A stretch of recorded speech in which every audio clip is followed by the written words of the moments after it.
Mustard Knuckle. Hello everybody, Mustard Knuckle back again. It's Panzer Week Day 2.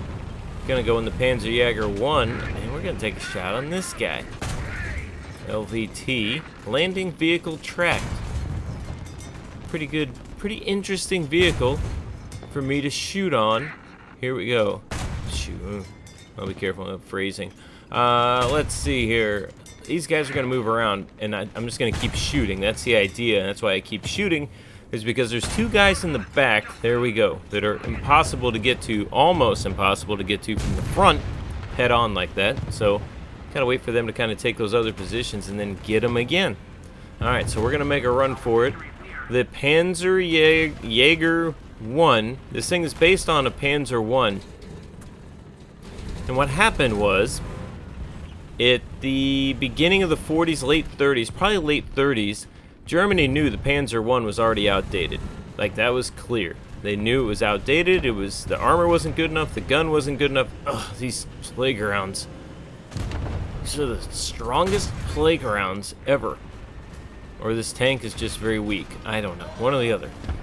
Alright, let's see here. So what I want to do is I want to get down, like, along... Okay, we're good on that plane. I want to get down along the side of C so I can try to get some side shots. This thing, it just can't take much punishment at all, which we'll talk about in a minute.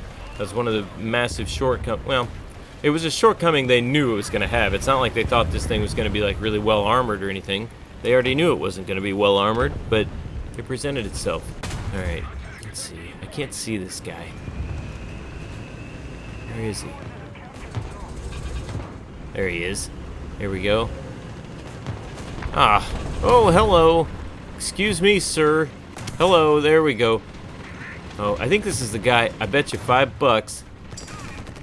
Or even 10. Come on. There we go. Oh, thought he was going to get me. I will bet that that's the guy from the LVT, and he was mad at me. I felt some rage. There was like some tank rage going on there. Or War Thunder rage, or whatever. I feel like he was unhappy, and he was coming to get a piece. And he got it, didn't he? Definitely got it. Anyway. So based on the Panzer 1, they chopped the turret off, and they just stuck this gun on there. Because the deal was this gun's way better than the 37mm that was on the Panzer 1. But they didn't have any way to get it out in the field. So they're like, okay, well, we don't need these Panzer 1s anymore. What else can we do? And they said, oh, I know. Chop the turret off, and then we're just going to put this sheet metal up, this like siding material here, and we're going to put that up. Oh God, they got those guys out of here already. No stabilization. Just a very basic gun carrier here. Nope. Make the turn, yikes. Alright, so I'm pretty sure this was like the first tank destroyer that Germany put into service maybe in World War II, or maybe ever, I'm not sure. Because the whole point is to kill tanks. And the driver is interesting. The driver behind this, not the driver of the tank. Oh boy, there's one right there. Was the Char, that French Char, that B-1, that big giant tank. Germany didn't have anything that could damage or destroy that necessarily. So they had to, not in tank form, they had a gun that could do it, which is this one, 47mm. I don't think this guy... Oh, never mind. I was about to say, I don't think this guy knows I'm here. Now, you notice how I just hit that shield. Oh, and he's coming over there. Oh boy. The way I hit that shield and it took out the commander was exactly one of the problems this thing had. He's moving around. I wonder if there's other guys over there. Okay, that other guy's coming over here from behind the building. Okay, I'm gonna try a trick. This works against me all the time. My assumption is the guy's gonna fake. Okay, yeah, he's still moving. My assumption is the guy's gonna turn around and come back the other way. But then he circles, and there it is. Oh my gosh. That's it. That's exactly what happens to me. That poor guy. I'm sure he's less than thrilled right now. But that's what happened. I mean, you just... Ugh. Yeah, like I feel a little bit guilty about it. Maybe like a tiny bit, like a smidge of guilt. All right, let's see. Nah, he's still behind the thing.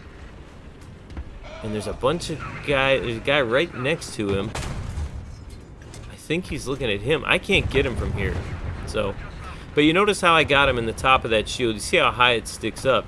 So when this thing was in the field and it went against artillery or any kind of high explosive, they would hit that thing. Oh my gosh. Okay, well, that's lucky too. I mean, they didn't kill me, so that's good. Gunner's back in. I'm gonna get in a plane. I gotta hide this thing. I'm like on their side of the map. I can't just leave this thing sitting out because I'm sure they're on their way over here.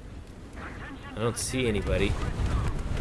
But that shield was a problem. It wasn't thick enough to protect from shrapnel, really.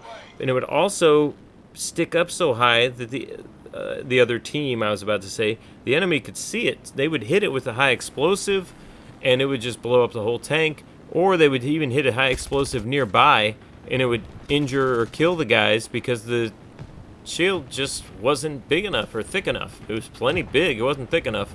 All right, I'm just going to throw these out. I don't think these bombs are very good. They don't really do much for me. I don't get very excited. Interesting, the whole team is over by A and B. None of them are even over by me, so I might be okay. I'm just going to try to drag this fighter away with me. If I can get both these fighters over here, then I don't have to worry about them shooting my teammates. Here we go. Oh, I don't have a gunner. Oh, wow. His wooden wing just... I think that was a wooden wing airplane. I'm going to try the death-defying course reversal on a single engine here. And luckily the blades are all bent back on the other one. That's very aerodynamic. Oh, well, anyway. Alright, well, I pulled him away, so that's cool. So the 47mm gun, this thing was good. It even up to like 1,000, 1,500 meters, which is getting close to, you know, half a mile or more. It could pen stuff.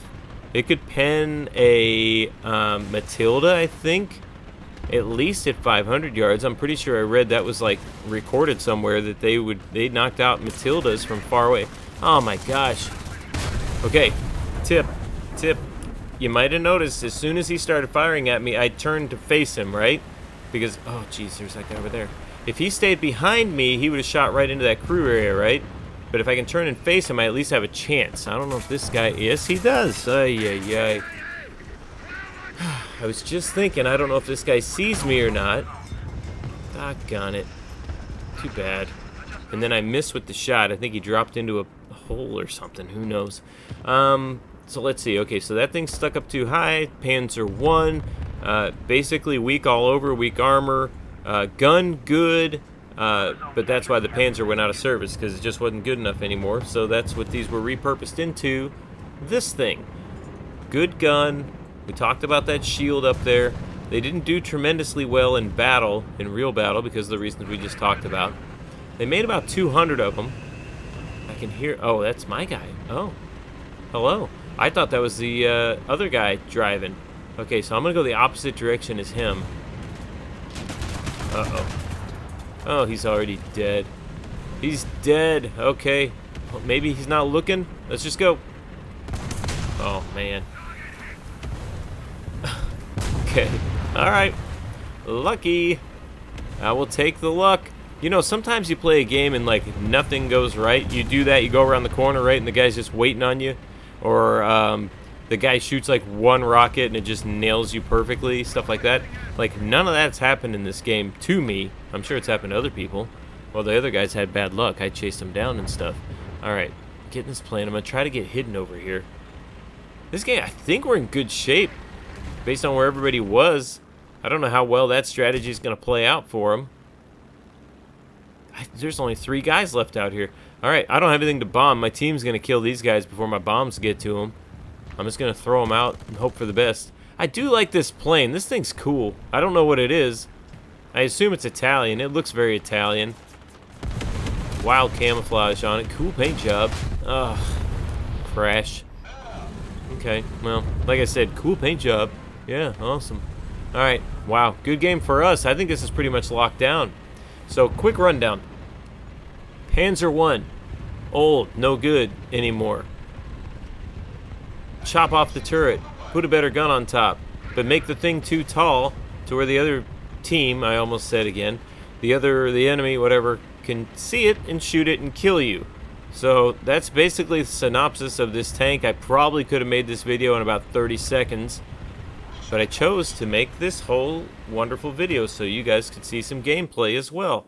And that's the end of the game. We win. 5 kills, 1 assist. That was kind of a fun game. It's hard to use this thing. You really got to kind of think. It's kind of like using an M18 or kind of like using, you know, something else with very little armor, you know, an M10 or M56 or something like that. It's tough. Let's see. Yeah, pretty solid game by our team. There's a few 1s and 0s, but not many. Anyway, guys, hope you enjoyed the video. That's day 2 of Panzer Week. Stay tuned for day 3, 4, and 5. Thanks for watching. Good luck. Have fun. We'll see you in the next one.